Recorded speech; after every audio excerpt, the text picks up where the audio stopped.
గరుడైన కాపరి, పవిత్రుడైన కాపరి, ప్రవచనము గల కాపరి, పరిశుద్ధ కాపరి, గరుడైన కాపరి, పవిత్రుడైన కాపరి, ప్రవచనము గల కాపరి.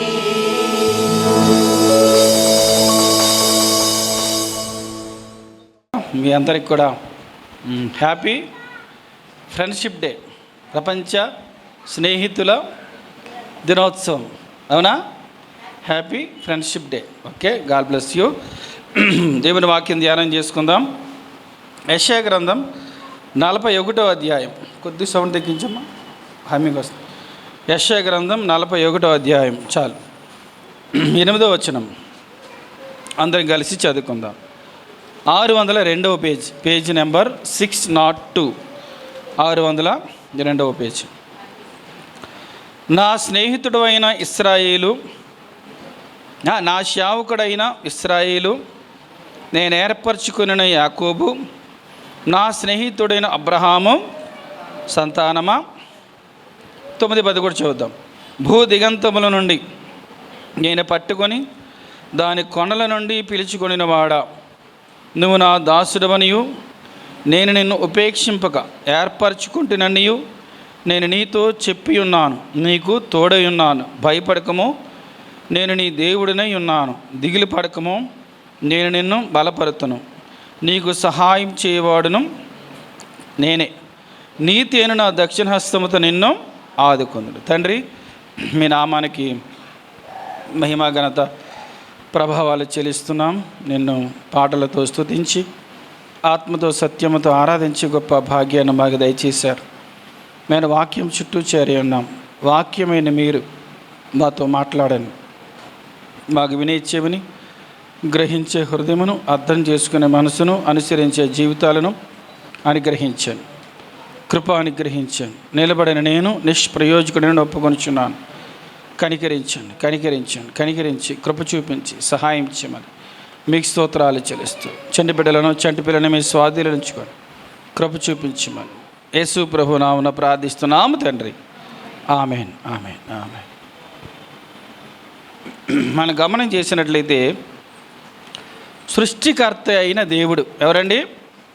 సృష్టికర్త అయిన దేవుడు సృజింపబడిన మానవుడి గురించి ఏమంటున్నాడంటే, నా స్నేహితుడైన అబ్రహాము సంతానం. నా స్నేహితుడు. మీరు ఎన్ని గ్రంథాలు తిరిగేసినా ఒక పరిశుద్ధ గ్రంథములోనే దేవుడు మానవుణ్ణి స్నేహితుడు అన్నాడు. ఇంకా మీకు ఎక్కడ కూడా ఏ గ్రంథంలో, ఏ మతాల్లో ఒకవేళ మీరు గమనించుకున్నా ఎక్కడ ఆ పదం అనేది కనబడదు. ఎవరైనా ఆకాశ మహాకాశములో పట్టజాలినటువంటి దేవుడు. సొలొమోన్ మందిరం కడితే దేవుడు అంటాడు, సొలొమోన నన్ను ఆకాశ మహాకాశములే పట్టజాలవు కదా, ఈ కట్టించిన మందిరం ఏ పాటిది సొలొమోనా అంటాడు. ఆకాశ మహాకాశములు ఆయనను పట్టజాలవు. ఆయన దృష్టికి అన్నీ కూడా లేనట్టే ఉన్నాయంట.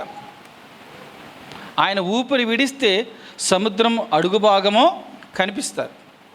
ఆయన గద్దిస్తే కొండలన్నీ మైనవలే కరిగిపోతాయి. అంత ప్రభావము గల దేవుడు.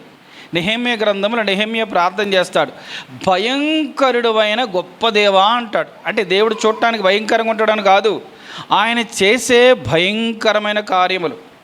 ఆయన గొప్ప దేవుడు. అంత గొప్ప దేవుడు, అంత భయంకరుడైన దేవుడు మానవుని ఏమంటున్నాడు అంటే అబ్రహాముని సంబోధిస్తూ, అబ్రహాము నా స్నేహితుడైన అబ్రహాము సంతానమని యాకోబు సంతానాన్ని దేవుడు ఏం చేస్తున్నాడు? బలపరుస్తున్నాడు. కాబట్టి ఈ రోజున మనం ఎందుకు దేవుడు అబ్రహాముని నా స్నేహితుడని అన్నాడు, కొన్ని మాటలు మనం చూద్దాం. అబ్రహాముని నా స్నేహితుడు ఎందుకు అన్నాడు అనేది కొన్ని మాటలు మనం చూద్దాం. మన అందరికీ తెలిసిన వాక్య భాగాలే.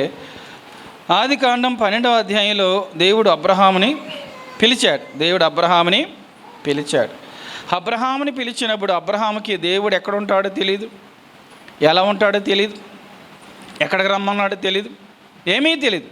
దేవుడైతే అబ్రహాముగా ఉన్నప్పుడు దేవుడు పిలిచినప్పుడు ఆ పిలుపుకు వెంటనే అబ్రహాము గారు ఏం చేశారు? ఏమన్నారండి? లోబడ్డారు. అబ్రహాము గారిని నా స్నేహితుడు అంటానికి మొట్టమొదటి కారణము అబ్రహాము గారు దేవుని పిలుపుకు లోబడిన వారిగా ఉంటున్నారు. దేవుని పిలుపుకు సృష్టి అంతా లోబడుతుంది. యెహోషువ ప్రార్థన చేస్తే దేవుడు సూర్యచంద్రులను ఆపేశాడు. అప్పుడు అనుకున్నారు.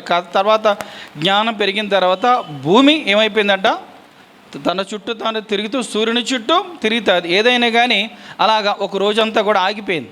దేవుడు ఒక నరుడు విని ఏం చేశాడు? ఆపేశాడు. మోషే ప్రార్థన చేస్తే సముద్రాన్ని దేవుడు పాయలుగా చేసేసాడు. దేవుడు సెలవిస్తే యోనాను మింగడానికి దేవుడు మహామత్స్యానికి ఆజ్ఞయిస్తే మింగింది, కానీ జాగ్రత్తగా చేప కడుపులో పెట్టుకుంది. కక్కమంటే కక్కేసింది. అవునా? దేవుడు యుద్ధ సమయంలో వడగండ్లు పడమంటే వడగండ్లు పడుతున్నాయి, వర్షం పడమంటే వర్షం పడుతుంది, వద్దంటే ఆగిపోతుంది. ఇదంతా ఎందుకు చెప్పానంటే అబ్రహాము గారు దేవునికి లోబడ్డారు. సృష్టి దేవునికి లోబడుతుంది. లోబడిన వారు ఎవరయ్యా అంట? మనం. ఎవరు? మనం. అంటే లోబడిన పిల్లలారా, చెరుపు చేయి పిల్లలారా మీకు శ్రమ అంటాడు. ఎవరి గురించి? అబ్రహాము గారికి సంతానం, యాకోబు గారి సంతానం గురించి లోబడిన వాళ్ళని పిల్లలారా అంటాడు. యేసుక్రీస్తు ప్రభువారు కూడా సిలువకి అప్పగించబడ్డానికి ముందు 4 రోజుల ముందు ఆయన పామ్స్ అంటే మనం అట్టలాదివారం అంటాం కదా, యెరూషలేం సమీపం దగ్గరికి వచ్చిన తర్వాత ఆ పట్టణం వైపు చూసి ఆ కన్నీళ్ళు కార్చి అంటాడు, ఓ యెరూషలేమా యెరూషలేమా, నేను చాలాసార్లు కోడి తన పిల్లల రెక్కల చాటు చేర్చుకున్నట్టుగా చేర్చుకోవాలనుకున్నాను, కానీ నీవు లోబడలేదు. శత్రువు నీ చుట్టూ గట్టు కట్టి అరికట్టి నేను ముట్టడేసే సమయము వస్తుందని చెప్పాడు. అలాగే వచ్చింది. అంటే ఇక్కడ మనం అర్థం చేసుకుందాం. ఈ రోజున యేసుక్రీస్తు ప్రభువారు కూడా యోహాను సువార్త 15వ అధ్యాయం రండి. యోహాను సువార్త 15వ అధ్యాయం ఒక మాట అంటది, 14 వచనం. యోహాను సువార్త 15వ అధ్యాయం 14. నేను మీకు ఆజ్ఞాపించే వాటిని చేసిన ఎడల మీరు నా స్నేహితులై యుందురు. అప్పుడు మనం బాధపడక్కర్లేదు. అబ్రహాము గారిని స్నేహితుడు అన్నాడు, నన్ను యేసుప్రభు అనక దేవుడు నన్ను స్నేహితుడు అండేమో అని బాధపడనక్కర్లేదు. అలా బాధపడతామేమని అందరికీ, మానవులందరికీ, అంటే రక్షించబడిన ప్రతి ఒక్కరికి అప్పుడు శిష్యులకు చెప్పాడు. కానీ ఇప్పుడు మనకు కూడా అదే చెబుతున్నాడు. ఏమంటున్నాడంటే, నేను మీకు ఆజ్ఞాపించే వాటిని చేసిన ఎడల మీరు నా స్నేహితులై యుందురు. ఈ రోజున మన స్నేహితులు ఎవరు? ఈ లోకంలో కొంతమంది మన స్నేహితులను అనుకుంటాం, కొన్నిసార్లు మనకు వారు మోసం చేస్తూ ఉంటారు. స్నేహితులు అనుకుంటాం అవసరానికి మనల్ని ఆదుకోకపోవచ్చు. స్నేహితులు అనుకుంటాం మనకు బాధ కలిగించవచ్చు. ఈ లోకంలో ఉన్న స్నేహం ఎలాంటిదంటే స్వార్థంతో కూడినది. ఎలాంటిదండి? ఇహలోక స్నేహం స్వార్థంతో కూడినది. ఈ తప్పిపోయిన కుమారుడు, చిన్న కుమారుడు వెళ్ళిపోయాడు, ఆస్తంతా పట్టుకొని వెళ్ళిపోయాడు. కాబట్టి అతని దగ్గర డబ్బులు ఉన్నాయి కాబట్టి అందరు స్నేహితులు పోగయ్యారా? ఈ ఆస్తి తనకున్న డబ్బంతా అయిపోయిన తర్వాత ఏమైపోయింది? అందరు విడిచిపెట్టేసి వెళ్ళిపోయారు. ఈ లోక స్నేహం ఎలాంటిదంటే నీ దగ్గర డబ్బులుంటేనే వస్తారు. పంచదార ఉంటే చీమలు వస్తాయి కదా, పంచదార ఉంటే చీమలు వస్తాయి, పంచదార లేకపోతే రాదు. అలాగే నీ దగ్గర డబ్బులుంటే, జ్ఞానం ఉంటే, వారికి కావాల్సింది ఉంటేనే ఈ లోకంలో మనుషులు నీ మీద, నా మీద ఏం చేస్తారు? స్నేహం చూపిస్తారు. చాలా కాలం క్రితం ఒక బాధాకర విషయం చూడడం జరిగింది. ఒక సేవకుడు చనిపోయాడు. వాళ్ళ ఇంటికి జ్ఞాపకార్థ కొడుకు వెళ్ళాం, సంఘం అంతా వెళ్ళిన తర్వాత వాళ్ళకి సేవకుడు కుమార్తె, అప్పుడు ఆమె 8th క్లాస్ చదువుతుంది. నా దగ్గరికి వచ్చి ఆ పాప చెబుతుంది, అంకుల్ అక్కడ అంకుల్ కూర్చున్నాడు కదా, ఆ అంకుల్ మా డాడీకి చాలా క్లోజ్ ఫ్రెండ్. కానీ వారానికి 2-3 సార్లు మా డాడీ కోసం వచ్చేవారు, చక్కగా ఫ్రీగా, చాలా క్లోజ్. ఎంత క్లోజ్ అని చెప్పలేం. కానీ మా డాడీ చనిపోయిన తర్వాత మళ్ళీ ఇదే రావటం ఏంటంట, 1 year అయింది, ఎలా ఉన్నారు అనే మాట కూడా లేదు. ఏమైపోయింది? నేనేమైనా ఫోన్ చేస్తే వాళ్ళు ఏమైనా నన్ను అడుగుతారేమో అని మమ్మల్ని పలకరించడం మానేశాడు అంకుల్. ఇంకొక అంకుల్ ఉన్నాడు కదా అంకుల్, అని అందరి గురించి చెప్తా ఉంది. వాళ్ళ నాన్నగారు ఉన్నప్పుడు అందరూ వచ్చేవారంట, ఇచ్చిపుచ్చుకోవడాలు జరిగేవి, ప్రేమ ఆప్యాయతలు జరిగేవి. ఎప్పుడైతే వాళ్ళ నాన్నగారు అన్ఎక్స్పెక్ట్గా కోవిడ్ టైంలో చనిపోయాడు, ఆ పాప బాధపడుతూ ఉంటుంది. వీళ్ళందరూ కూడా మమ్మల్ని వదిలేశారు. కానీ దేవుడు మమ్మల్ని పట్టుకున్నాడు. ఆ స్నేహితుడు ఉన్నాడే, మహిమగల ప్రభు యేసు ప్రభు మమ్మల్ని విడిచిపెట్టలేదు అంకుల్. ఆయన నాతో మాట్లాడాడు, అమ్మా నేను నీకు తండ్రిగా ఉంటాను, నీకు నేను చూసుకుంటాను, నేను నడిపిస్తాను అని చెప్పి దేవుడు నాతో మాట్లాడిన తర్వాత నేను అప్పుడు కోలుకున్నాను అంకుల్, అప్పుడుదాకా కోలుకోలేకపోయినట్టు. ఈరోజు నీ ఇహలోక స్నేహం ఎలాంటిదంటే నీ ఉన్నప్పుడే, నీ వారు ఉన్నప్పుడే, నీ దగ్గర ఉన్నప్పుడే కదా. అన్నీ కూడా లోకం స్నేహం అంతా కూడా ఏనాటిదంట బాధాకరం, అశాశ్వతం. అలాగని చెప్పి ఫ్రెండ్స్ ఉండకూడదు అంటలేదు, ఫ్రెండ్షిప్ చేయాలి, స్నేహం ఉండాలి, కానీ బహు జాగ్రత్తగా. కానీ అసలే నిజమైన స్నేహితుడు విడివక ప్రేమిస్తాడు. ఇప్పుడు నిజమైన స్నేహితుడు ఎవరంటే ఈ అబ్రహాము గారితో పాటు ప్రయాణం చేస్తున్నాడు. మొట్టమొదటిగా అబ్రహాముని పిలిచినప్పుడు అబ్రహాము గారు వెంటనే లోబడే స్వభావం కలిగి ఉంటున్నాడు. తర్వాత అబ్రహాము గారు మనం గమనం చేస్తే అబ్రహాము గారు ఏ ఊరికి వెళితే ఆ ఊరిలో బలిపీఠం కట్టేవాడు. ఆయన ఏం కట్టేవాడు? బలిపీఠం కట్టడం అంటే ఏంటి? దేవునికి ప్రార్థన చేసేవాడు, దేవుని స్వరాన్ని వినేవాడు, దేవుని చిత్తాన్ని కనుగొనేవాడు, దేవుని మనస్సును తెలుసుకునేవాడు. ఏ ఊరు వెళ్తే ఆ ఊరు బలిపీఠం కట్టేవాడు. పలానా ప్రాంతంకి వెళ్ళాడు, అక్కడ ఆగిపోయేవాడు, బలిపీఠం కట్టి దేవునికి బలి అర్పించాడు.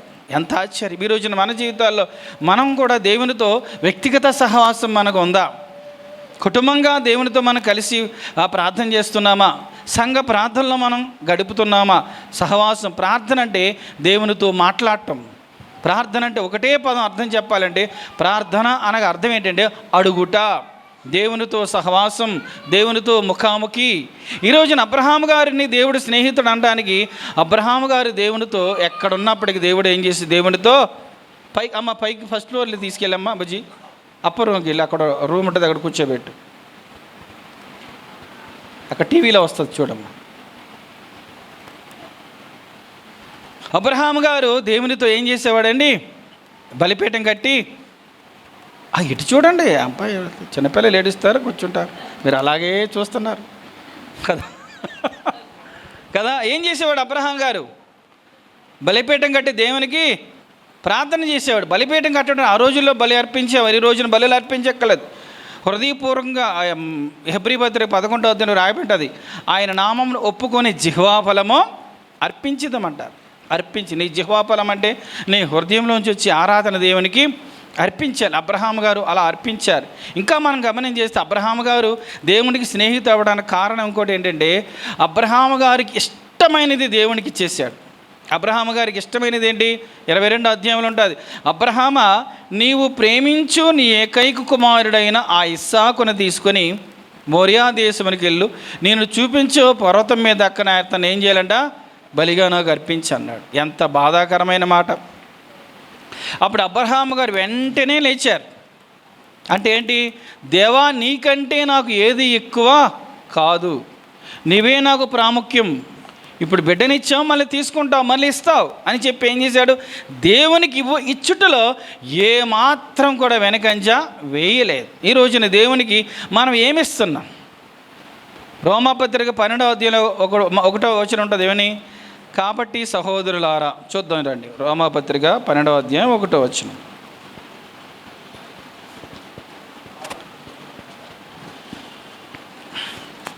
కాబట్టి సహోదరులారా, పరిశుద్ధమును దేవునికి అనుకూలమునైన సజీవ యాగముగా మీ శరీరములను ఆయనకు సమర్పించుకున్నాడని దేవుని వాత్సల్యమును బట్టి మిమ్మును బతిమాలు కొనుచున్నాను. ఇట్టి సేవ మీకు వ్యక్తమైనది కదా. ఏమర్పించాలంట?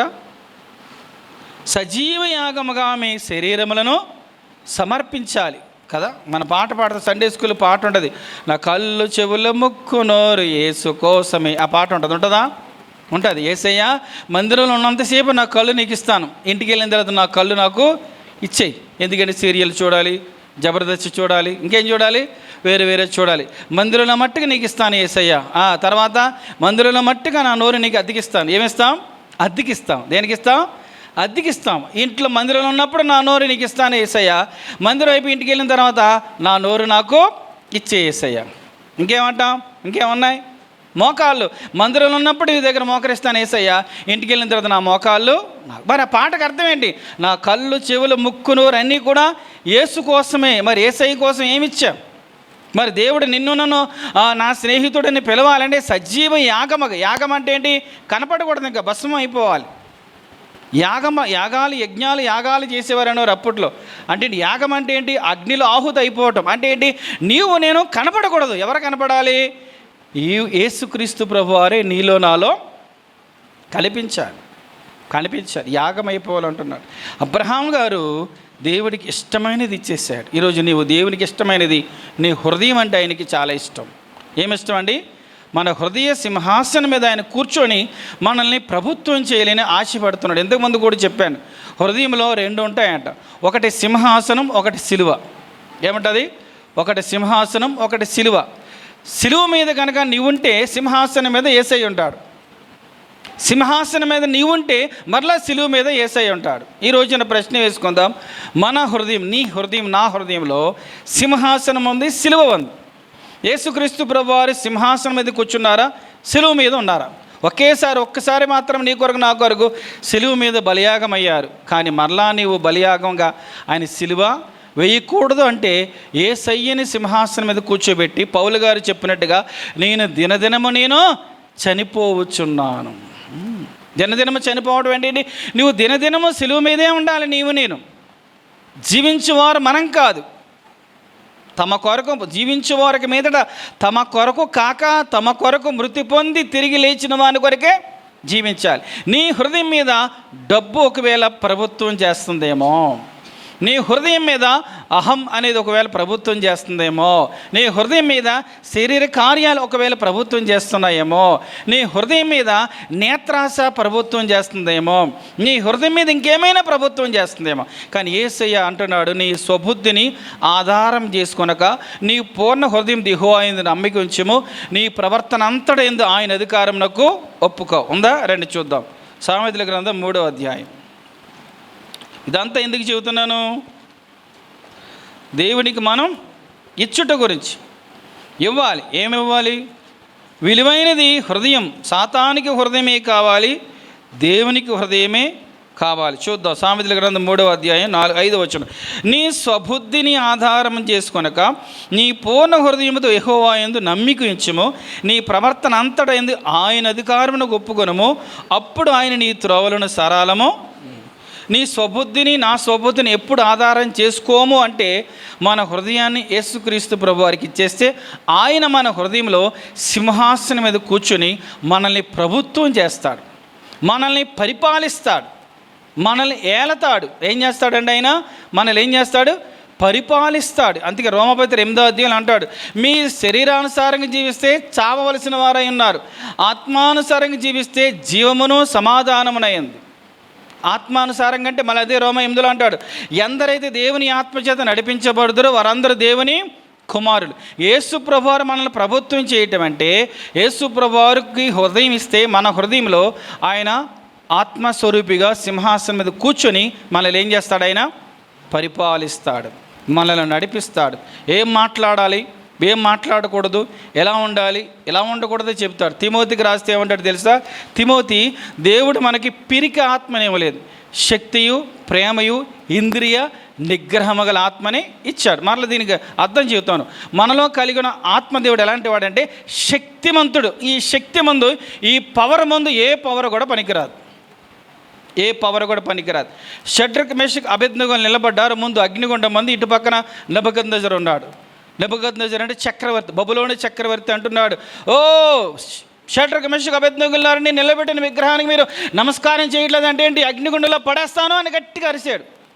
వీరిలో ఉన్నది ఎవరున్నారు? శక్తి గల ఆత్మ గల దేవుడు ఉన్నాడు. ఏమన్నారు? ఓ నెబుకద్నెజరు! అప్పటి వరకు ఆయన దగ్గర జాబ్ చేశారు, ఇప్పుడు జాబులోనే ఉన్నారు. వాళ్ళకి తెలుసు ఆయన ఎదిరిస్తే వీళ్ళు పని అయిపోతుందని తెలుసు. ఇందుని గురించి నీకు ఏమాత్రం జవాబు చెప్పనవసరం లేదు. మమ్మల్ని రక్షింపగల దేవుడు మాకు సమర్థుడైన వాడు ఉన్నాడు. రక్షింపకపోయినా పర్వాలేదు, నీకు మేము మాత్రం బొమ్మకు మాత్రం మొక్క అన్నారు.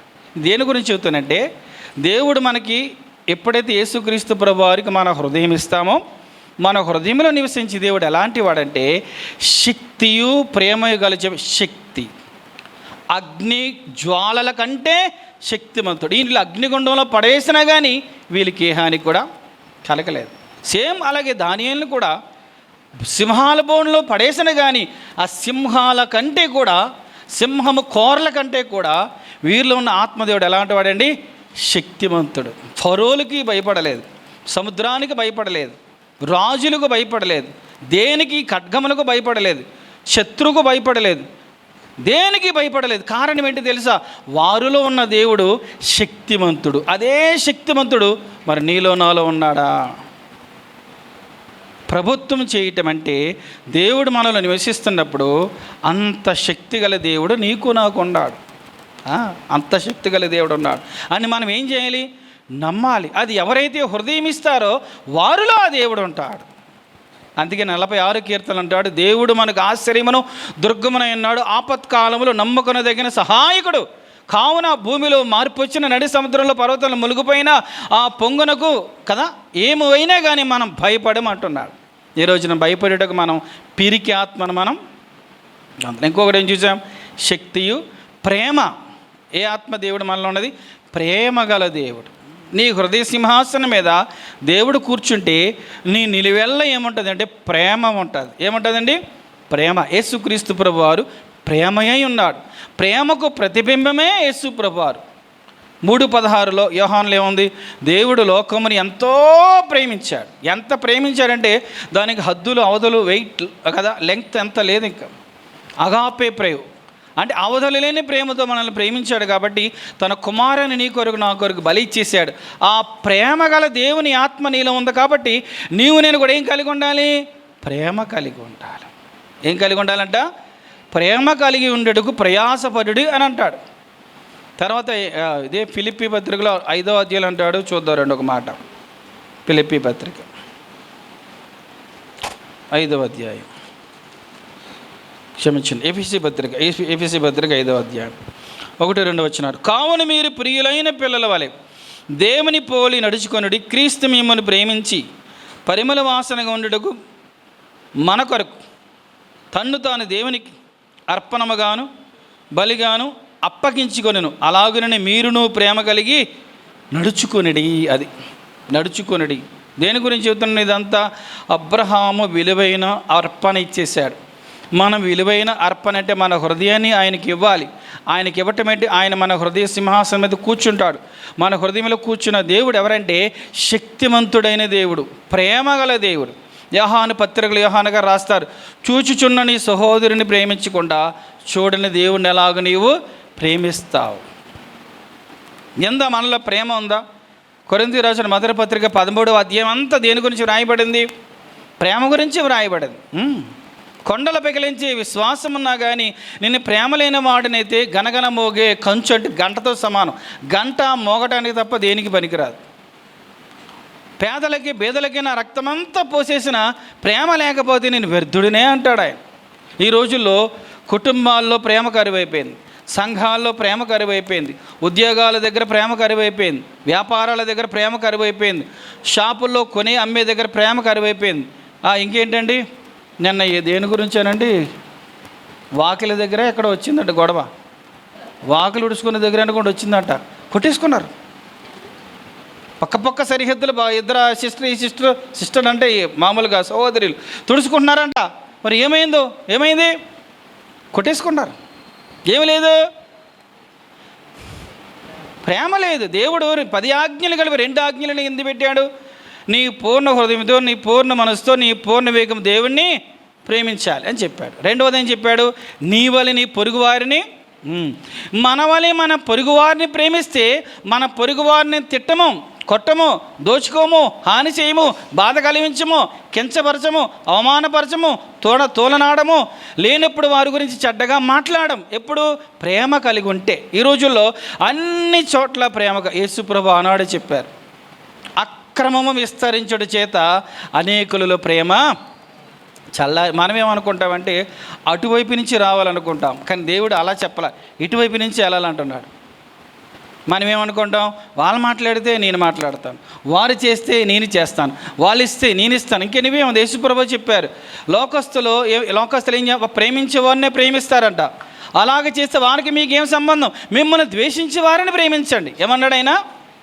మిమ్మల్ని ద్వేషించే వారిని ప్రేమించండి, మీకు హాని చేసేవారిని ప్రేమించండి, మీకు నష్టం కలిగించే వారిని ప్రేమించండి, మీకు బాధ కలిగే వారిని ప్రేమించమంటున్నాడు ఆయన. మనల్ని ప్రేమించే వారిని ప్రేమిస్తే ప్రయోజనం ఉంటుందా? వారికి మనకి తేడా ఉండదు. ఎందుకంటే ఈరోజు నీలో నాలో ఉన్న ఆత్మదేవుడు ప్రేమగల దేవుడు. శక్తియు ప్రేమయు ఇంద్రియ నిగ్రహములు. ఇంద్రియ నిగ్రహములు పంచేంద్రియములు ఎన్ని ఉంటాయి? 5. ఏంటంటే అవి అందరికీ తెలుసు కదా. 5 సెన్స్ ఏంటి?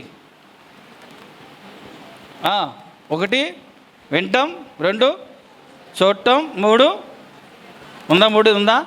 వాసన పీల్చడం, 4 నాలుక, ఇంకా స్పర్శ, ఇది 5. ఈ మనలో ఉన్న ఆత్మదేవుడు ఎవరంటే ఏంటంట?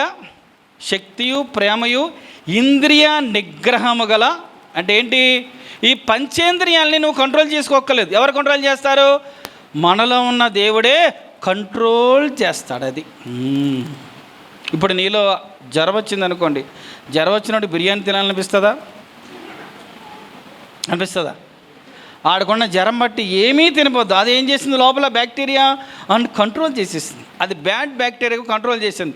ఈ రోజున ఆత్మదేవుడు నీలో ఉంటే కనుక దేవుడికి ఇష్టం కానిది నిన్ను చూడనివ్వడు, దేవుడికి ఇష్టం కానిది నిన్ను విననివ్వడు, దేవునికి ఇష్టం కానిది మాట్లాడనివ్వడు, దేవునికి ఇష్టం కానిది తిననివ్వడు, దేవునికి ఇష్టం కానిది ముట్టుకోనివ్వడు. ఈ పంచేంద్రియాలని కంట్రోల్ చేసేది ఎవరంటే ఒక్క పరిశుద్ధాత్మ దేవుడే.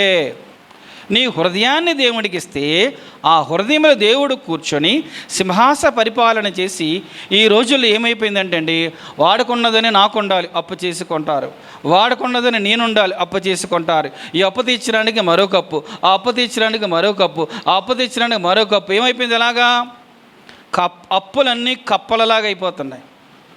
ఏమైపోతున్నాయి? పంచేంద్రియాలు కంట్రోల్ చేసుకోలేకపోతున్నారంటే అర్థం ఏంటి? ఆత్మదేవునికి అవకాశం ఇవ్వట్లేదు. ఆత్మదేవునికి అవకాశం ఇవ్వట్లేదు. చూసిందల్లా సూడిగేది అంటారంట. అంటే అర్థం తెలిసే మీకు? చిన్నప్పుడు వారు చూసిందల్లా సూడిగేది అంటే ఏంటి? సూడిగేదికి వాల్యూ ఉంటుందా? పాడిగేదికి వాల్యూ ఉంటుందా? చెప్పాలి, మీకు అర్థం కాలేదు. సూడిగేది అంటే రేపో మాపో అది ఈనుతుంది గేదె, దాన్ని సూడిగేది అంటారు. పాడిగేదంటే పాలిస్తూ ఉంది, దానికి రేట్ ఎక్కువ, దీనికి రేట్ ఎక్కువ. చెప్పాలి, సూడిగేదికి రేట్ ఎక్కువ, పాడిగేదికి రేట్ ఎక్కువ. పాడిగేదిని ఎవరన్నారు? సూడిగేదికే రేట్ ఎక్కువ. అది అప్పటికే సగం ఒక 6 నెలలు ఇచ్చేసింది, ఇంకా 6 నెలలకి ఇంక దానికి పాలు రావు. ఇది ఇంకా పాలు ఇవ్వలేదు, బిడ్డని కంట అది బిడ్డ. ఈ పాలు అన్ని వ్యాలీకి అక్కడ ఎందుకు ఈ మాట చెప్పానంటే, మనం చూసిందల్లా సూడిగేది అంటాం. అంటే ఏంటి? అబ్బా ఇది చాలా విలువైంది, ఇది చాలా విలువైంది. ఏదంట? గొడ్డు పోసిన దాన్ని కూడా ఇది చాలా విలువైంది అంటామంట.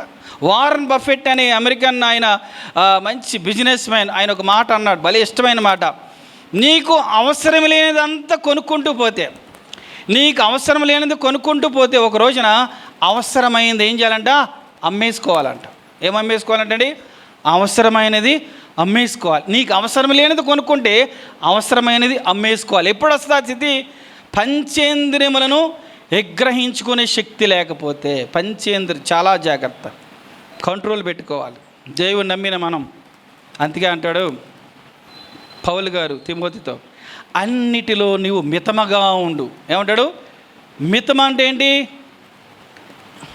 కంట్రోల్, లిమిట్స్లో ఉండు. జాగ్రత్త తిమోతి, మితముగా ఉండు, అమితముగా ఉండదు. మితం అంటే ఏంటి?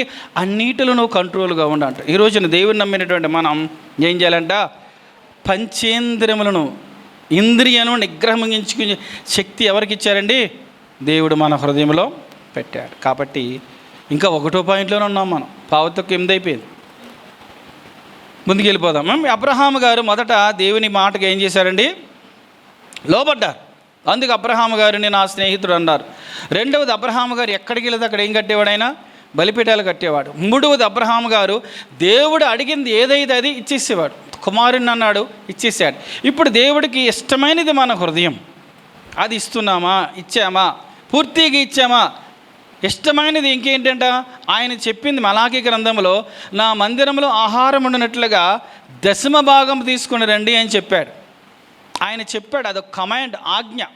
అది ఇచ్చి నన్ను శోధించండి, నన్ను శోధిస్తే ఆకాశపు వాకిండ్లు నేను విప్పి పట్టజాలనంత దీవెనని నేను కుమ్మరిస్తానంటున్నాడు. ఇది చాలామంది ఏం చేస్తారంటే, జీతం 100లలో ఉన్నప్పుడు, 1000లో అంటే కొంచెం తక్కువ దశల్లో ఉన్నప్పుడు వేస్తారు. కొంచెం అలా అలా దాటింది అనుకోండి, దశమ భాగం వేస్తారా? అయ్యే బాబు, దేవుడికి ఎంత వేసేయాలా అని బాధపడతా ఉంటారు. కొంతమంది అయితే వాక్యం బాగా తెలిసిన వారు ఏం చేస్తారు, నమ్మకముగా దేవుడు చెప్పాడు కాబట్టి అది ఎంత అయినప్పటికి కూడా దేవునికి చెప్పిన మాట ప్రకారం ఏం చేస్తాడు, ఆయన ఇస్తారు. మరి ఈరోజు మన జీవితములలో మనకు వచ్చినటువంటి కష్టాజితములో, లాభములో దశమ భాగం అనేది దేవునికి ఇవ్వగలుగుతున్నామా? ఇచ్చి ఏమంటున్నాడంటే, నన్ను శోధించండి, పట్టజాలని దీవెనలు కుమ్మరిస్తానని చెప్పాడు. ఒకసారి మీకు చెప్పినట్టు మళ్ళీ కొంతమంది విన్నారా లేదు, మళ్ళీ చెబుతాను. ఒక డాక్టర్ గారు ఒక పాస్టర్ గారిని అంటున్నారంట, అయ్యా నేను దేవుని నమ్ముకున్నాను కానీ నాకు కష్టాలు ఏం పోవట్లేదు ఏంటండి, చాలా అప్పులు అయిపోయానండి అని చెప్పారంట. అప్పుడు జరిగింది ఇది. ఈ పాస్టర్ గారు చెప్పారండి, ఏం చెప్పారంటే, నేను చెప్పినట్టుగా 3 చెయ్యనివి. ఎన్ని చేయాలి? 3. ఈ 3 విషయాలు మీరు తప్పకుండా కనుక చేస్తే కనుక మీకే ఆశ్చర్యం వినిపిస్తుంది అంటే ఏం చెప్పాడు. సరే చెప్పండి సార్, ఏం చేస్తానన్నాడు. మీరు ప్రతి ఆదివారం ఏంటండి, ప్రతి ఆదివారం క్రమం తప్పకుండా మందిరమునికి వెళ్ళి దేవుణ్ణి ఆరాధించి అక్కడ పరిచర్యలో మీరు సహాయం చేయండి అని చెప్పాడు. దేవుణ్ణి ఆరాధించాలి, పరిచర్యలో అక్కడున్న పాస్టర్ గారికి మీ వంతు సహాయం, మీరు పరిచర్యలో పాల్పంపులు కలిగి ఉండండి అని చెప్పాడంట. ఓకే సార్, బాగానే ఉంది అన్నాడు. రెండవది, ఆదివారం ఫంక్షన్స్ ఏమొస్తాయి, ఆదివారం ఏమొస్తాయి. ఇప్పుడు కావాలని ఇక్కడ ఎప్పుడు పెట్టుకున్నారు, వాళ్ళకి సెలవుని ఆదివారమే పెట్టుకుంటారు. మనం కూడా ఏం చేస్తాం, ఎగేసుకొని వెళ్ళిపోతాం. మా అక్కడ ఫంక్షన్ ఉందండి, వెళ్ళకపోతే బాగోదండి. నో, ఒక ఆశ్చర్యం మా ఊరి దగ్గర జరిగింది. వాళ్ళ ఇంట్లో ఆరాధన జరుగుతుంది. వాళ్ళ అమ్మాయికి ఈ హాఫ్ శారీ ఫంక్షన్ పెట్టారు. ఆ అమ్మాయికి వీళ్ళు ఆ ఊరి నుంచి భీమవరం పట్టణంలో ఒక ఫంక్షన్ హాల్లో పెట్టారు. సో ముందు రోజు ఆ పాస్టర్ గారు ఫోన్ చేసి, అమ్మ మరి మీ ఇంట్లో ఫంక్షన్ ఉంది కదా, రేపు ఆదివారం మీ ఇంట్లోనే కదా, మరేంటి మానేద్దాం అన్నారు. పాస్టర్ గారు, ఎలా మానుతాం, ఆరాధన అయిన తర్వాతనే ఫంక్షన్కి వెళ్దామని చెప్పింది. ఎవరు? హాఫ్ శారీ ఫంక్షన్ గల ఆ పాప యొక్క తల్లి. చుట్టాలందరూ వెళ్ళిపోయి ఫంక్షన్ హాల్లో ఉన్నారు, వీళ్ళందరూ మీరు మాత్రం ఎక్కడున్నారు, ఇంట్లో ఆరాధన చేస్తున్నారు. ఇంట్లో ఆరాధన చేశారు, స్తుతించారు, గణపరిచారు, కొనియాడి మహిమపరిచి ఆరాధన కంప్లీట్ అయిన తర్వాతనే బయలుదేరి ఎక్కడికి వెళ్ళారు తెలుసా, ఫంక్షన్ హాల్కి వెళ్ళారు. ఆశ్చర్యం అయిపోయింది. మరి మనం చేయగలుగుతామా? అయ్యో బాబు, చుట్టాలు ఏమనుకుంటారండి బాబు, అయ్యి బాబు వాళ్ళు ఏమనుకుంటారు, ముందు నీ దేవుడేమనుకుంటాడో చూడు.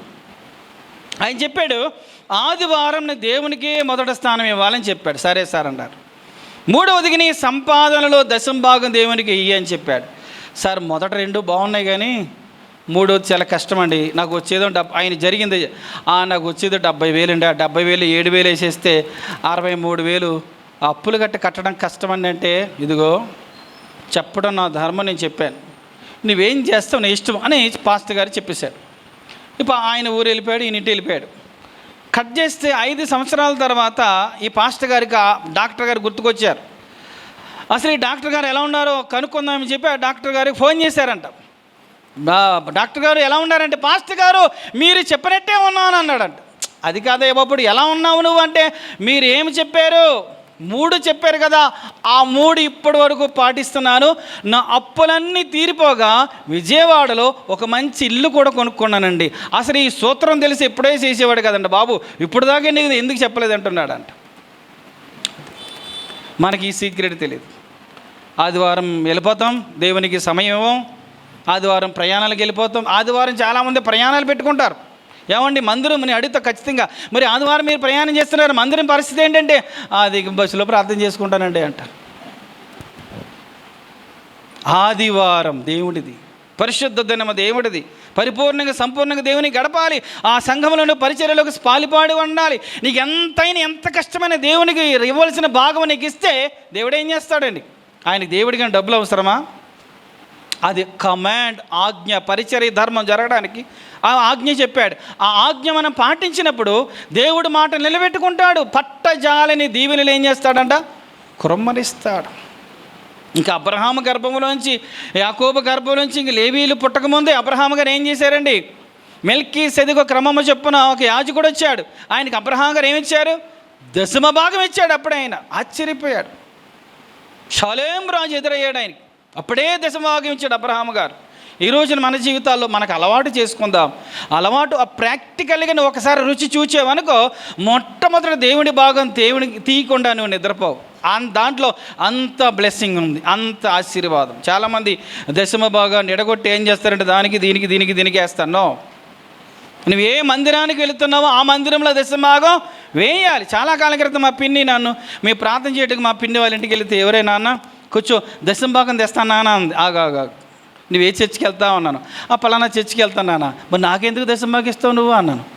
అదేంట్రా చాలామంది నువ్వు ఎక్కడికి వెళ్తున్నావో అక్కడ దశమభాగం నాకు ఇవ్వద్దు. ఆ పాస్టర్ ఆ సంఘం నీ కొరకు ప్రార్థన చేస్తారు.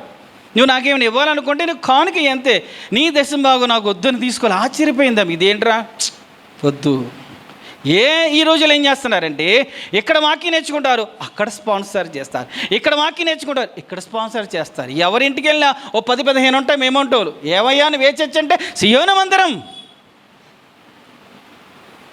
వాక్యంలో పెరిగేదేమో ఇక్కడ, నీ కొరకు ప్రార్థన చేసేదేమో ఇక్కడ, నిన్ను పరామర్శించేదేమో ఇక్కడ, నిన్ను ఆదరించేదేమో ఇక్కడ, నీ బాగుబోగులు చూసుకుని పోషి సంరక్షించి వాక్యంలో నడిపించేదేమో ఇక్కడ. కానీ స్పాన్సర్లు ఎక్కడ చేస్తాం? ఎక్కడో. అలా అయిపోయింది ఈరోజు విశ్వాసం. నేను ఇవ్వద్దంట్లా, ఇచ్చుకోండి కాదంట్లా. మొట్టమొదట నువ్వు ఏ సంఘం నీ కొరకు ప్రార్థన చేస్తుందో, ఏ సంఘం నిన్ను పట్టించుకుంటుందో, ఎవరు నీ కొరకు కన్నీళ్ళు కారుస్తున్నారో, ఎవరిని ఏ సంఘం నేను వాక్యం ద్వారా పోషిస్తుందో, ఏ సంఘం పరలోకానికి నేను సిద్ధపరుస్తుందో అక్కడ నీ భాగం ఇచ్చి చూడు. అప్పుడు నీ జీవితంలో గొప్ప ఆశీర్వాదాలు ఏం చేయగలుగుతావు, చూడగలుగుతావు. అబ్రహాము గారు అది నేర్చుకున్నాడు. అబ్రహాము గారి గురించి దేవుడు ఇంకో మాట అంటాడు, నేను చేయబో కార్యము అబ్రహాముకి చెప్పకుండా నేను దాచేదనా అంటాడు. ఎంత అద్భుతమైన మాట అండి. ఏ మాట అది? సొదొమ గొమొర్రా గురించి. సొదొమ గొమొర్రాని నాశనం చేయాలి, ఇది అబ్రహాముకి చెప్పబోతే బాధపడతాడేమో అంటాడు. అనుకుని దేవుడు అంటాడు, అబ్రహామా ఆ సొదొమ గొమొర్రాని నేను నాశనం చేద్దాం అనుకున్నాను. అప్పటికి బాగా విపరీతం అయిపోయింది అక్కడ పాపం, చాలా భయంకరమైన పాపం అయిపోయింది. అప్పుడు అబ్రహాముకి అర్థమైపోయింది. 2 చేతులు జోడించాడు, ప్రభువా అక్కడ దుష్టులతో నీతిమంతులు పాడవకుండా ఉండడానికి ఒక 50 మంది నీతిమంతులు ఉంటే కాపాడతావా అని 50 మంది, 40 మంది, 30 మంది, 20 మంది, 10 మంది వరకు విజ్ఞాపన చేసుకుంటూ వచ్చాడు. అప్పుడు దేవుడు అంటాడు చివరికి, అబ్రహామా అక్కడ 10 మంది కూడా లేరు అని అబ్రహాము గారు వెళ్ళిపోతారు. కానీ దేవుడు అబ్రహాము గారిని జ్ఞాపకం చేసుకొని లోతు భార్యలను, లోతు కుమార్తెలను పట్టుకొని ఆ పట్టణంలో భస్మం అయిపోకుండా ఏం చేస్తారు, బయటికి లాక్కొచ్చేసాడు. అబ్రహాము గారు అంటే దేవునికి అంత ఇష్టం. ఒక్కసారి అబ్రహాము గారు దేవుడికి చెప్పకుండా ఒక చిన్న పని చేశాడు. ఆ చిన్న పని చేసినందుకు 13 సంవత్సరాలు అబ్రహాము గారికి దేవుడికి మాటలు లేవు. మీకు చూపిస్తాను రండి, మీకు చూపిస్తాను. ఆదికాండం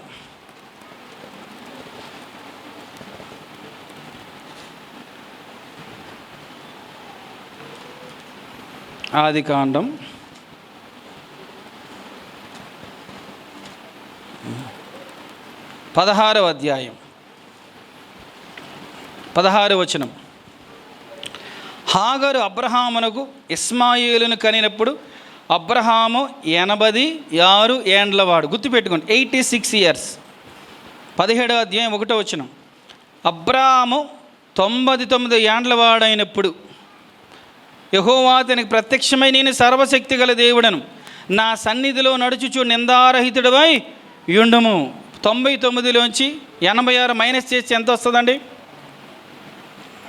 13 సంవత్సరాలు వస్తుంది. 13 సంవత్సరాలు లేదు అక్కడ అబ్రహాము గారి గురించి. ఎందుకో తెలుసా?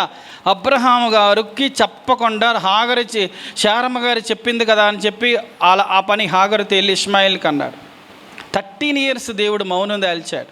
ఈ రోజున మన జీవితాల్లో కూడా అబ్రహాము గారు దేవుడి దగ్గర నుంచి ఒక బాధను దేవుడిని బాధపరిచి సైలెంట్ అయిపోయాడు దేవుడు.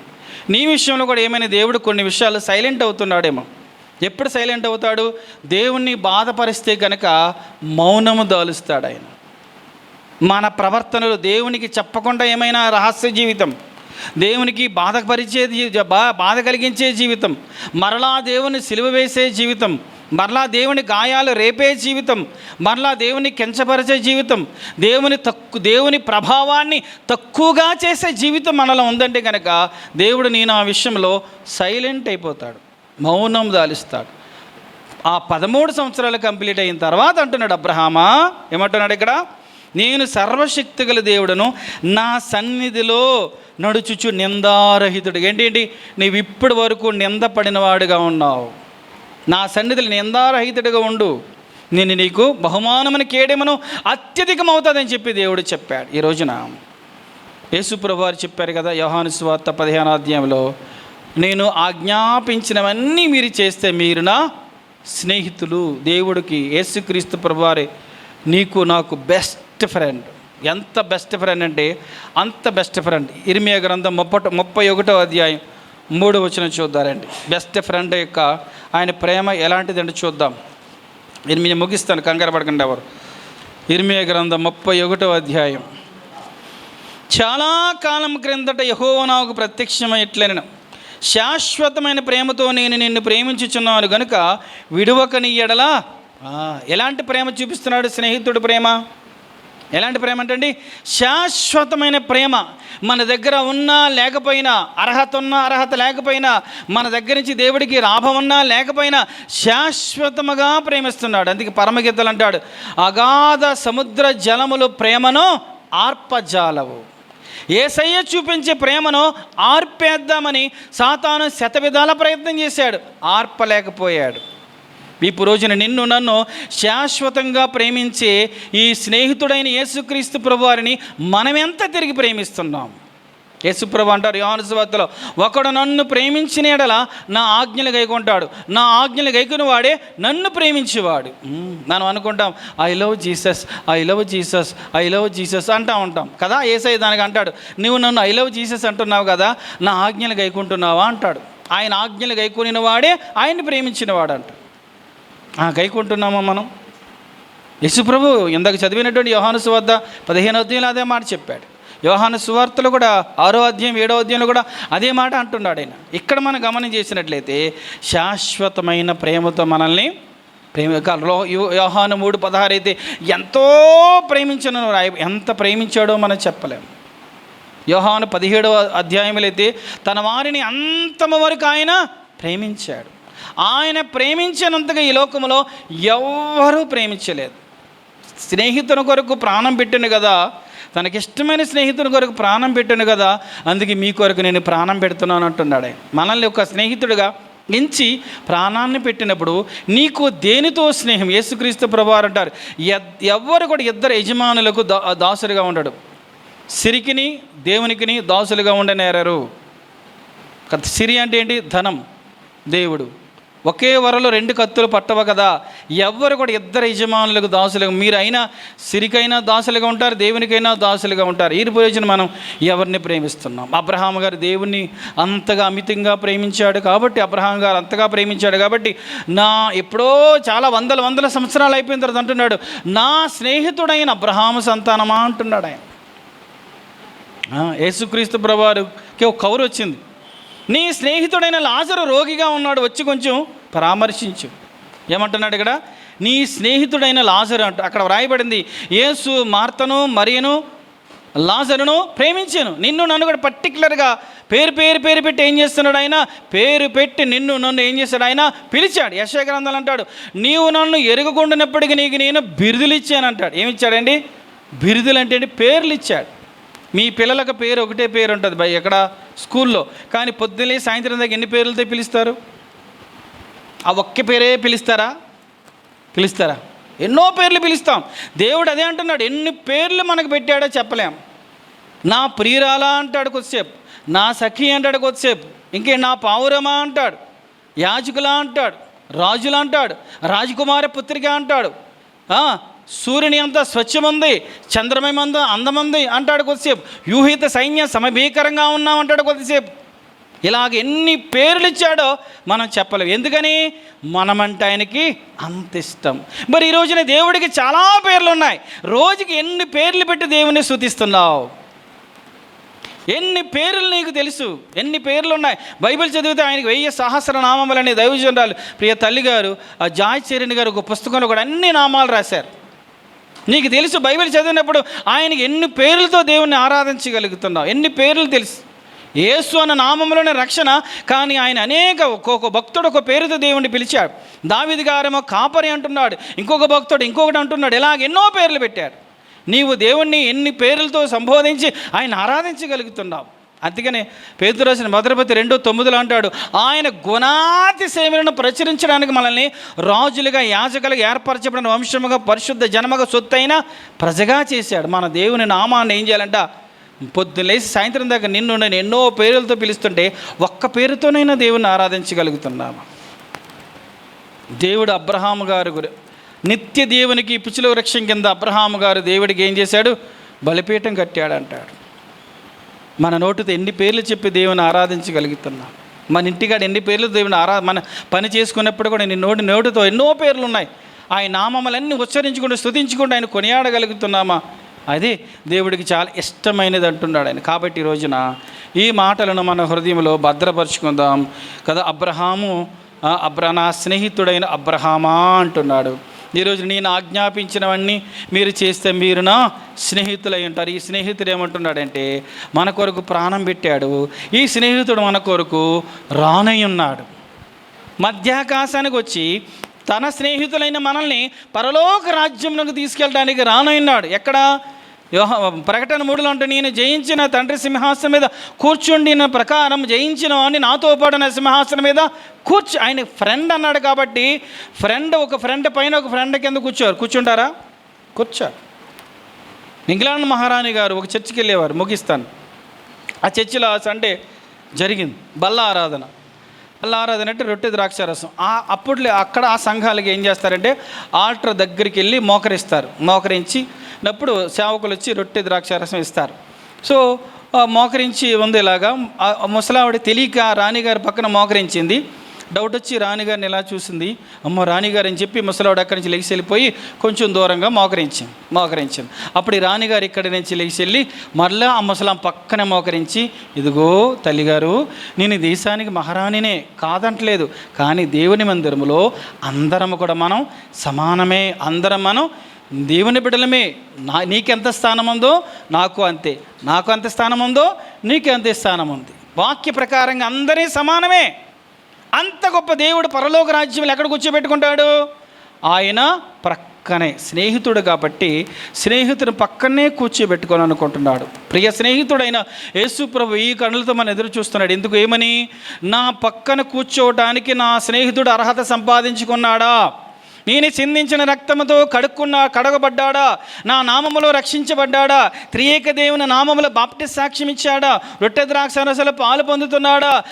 అపోస్తల బోధ సహవాసం మీద రొట్టె విచరణ ప్రార్థన చేయడం ఎడతెగక జీవించగలుగుతున్నాడా? నాకు సాక్షికరంగా జీవించగలుగుతున్నాడా? నా స్నేహితుడు చనిపోతే ఇక్కడికి వస్తాడా? నేను వెళ్ళేటప్పుడు నా స్నేహితుడు నా దగ్గరికి వస్తాడని 1000 కళ్ళతో ఆయన ఎదురు చూస్తున్నాడు. ఎందుకంటే మనమంటే ఆయనకి ఎంత పిచ్చి ప్రేమ అంటే అంత పిచ్చి ప్రేమ చెప్పలేము. కొరింథీ పత్రిక 1వ అధ్యాయంలో దేవుని వెర్రితనం అనే పదం అంటారు. దేవుని వెర్రితనం అంటే మనం ప్రేమించటంలోనే దేవుని వెర్రితనం అంట. ఎందుకో తెలుసా? దేవుడి కంటే పైన ఎవరైనా పక్కనుంటే కనుక నిన్ను నన్ను ప్రేమించనివ్వకపోనంట. ఎందుకో తెలుసా? మనల్ని ప్రేమించడానికి మనకి ఏ అర్హత లేదు. కానీ దేవుడి కంటే పైన ఎవరు లేరు కాబట్టి ఆయనే స్వయంభవుడు కాబట్టి ఆయన నిన్ను నన్ను మట్టి మీద హన్నా ప్రార్థన చేస్తుంది. 1 సమూయేలు 2వ అధ్యాయంలో పెంట గొప్ప మీద దరిద్రులుగా పడి ఉన్న మనల్ని స్నేహము చేశాడు. హోషేయ గ్రంథంలో అంటాడు, మండుటి ఎండల కారని అరణ్యంలో నేను స్నేహం చేశానంటాడు. ఎవరిని? ఇశ్రాయేలు ప్రజలనేమో అరణ్యంలో ఉన్నప్పుడు వారిని స్నేహించాడు. నేను పెంట కుప్ప మీద పడి ఉన్నప్పుడు మనల్ని స్నేహించేసి మన కొరకు తన రక్తం చిందించి తన రక్తంతో కడిగి శుభ్రపరిచి రక్షణ వస్త్రాలు కట్టి పరలోకమందు ఆయన ప్రక్కన కూర్చోబెట్టుకున్నాడు. ఎంత గొప్ప స్నేహం! ఎంతకంటే గొప్ప స్నేహితుడు ఎవరైనా ఉన్నారా? ఈ స్నేహితుని కొరకు మనం ఎలాగ జీవిస్తున్నాం? శాశ్వతంగా ఈ స్నేహితుడు మనల్ని పరలోక రాజ్యంలో కలుసుకోవాలని 1000 కళ్ళతో ఎదురు చూస్తూ ఉన్నాడు. అందుకే అంటాడు ఆయన, లూకా సువార్తలని మనిషి కుమారుని ఎదుట నిలబడుటకు శక్తి గలవారగినట్లుగా ఎల్లప్పుడూ మెలకువగా ఉండి ప్రార్థన చేయండి అంటాడు. అలా చేస్తే పరమ స్నేహితుడైన యేసుక్రీస్తు ప్రభువారు కూర్చుంటాం, ఆ దేవుని రాజ్యంలో సంచరిస్తాం, దేవరాత్రములు దేవుని ఆరాధన చేస్తాం, దేవుణ్ణి కొనియాడుతాం. మరణమే లేని కదా, ఎవర్ లాస్టింగ్, ఎన్నటన్నిటికీ మరణమే లేని ఆ దేవునితో యుగయుగములు కూడా ఏం చేస్తాం, మనం సహవాసం చేసి ఆయనతో గడుపుతాం. ఆ స్నేహితుడు దాని కొరకే మనల్ని ఎదురు చూస్తున్నాడు. ఈ భూమి మీద ఆ స్నేహితు ఇష్టాన్ని మనం నెరవేర్చగలుగుతున్నామా? హృదయాలు పరీక్ష చేసుకుందాం, పరిశీలన చేసుకుందాం, కళ్ళు మూసుకుందాం. ప్రియమైనటువంటి సహోదరి సహోదరుడు, దేవుడు అంటున్నాడు, ఆది సంభూతుడు, ఆకాశ మహాకాశం పట్టజాలిన దేవుడు, పరిశుద్ధుడైన దేవుడు, అగ్ని జ్వాలల వంటి నేత్రము గలవాడు, అపరంజిని పోలిన పాదములు గలవాడు అంటున్నాడు. నా స్నేహితుడైన అబ్రహామా అంటున్నాడు ఆయన. కారణం, అబ్రహాము గారు దేవుని మాటకు లోబడ్డాడు, విధేయత చూపించాడు.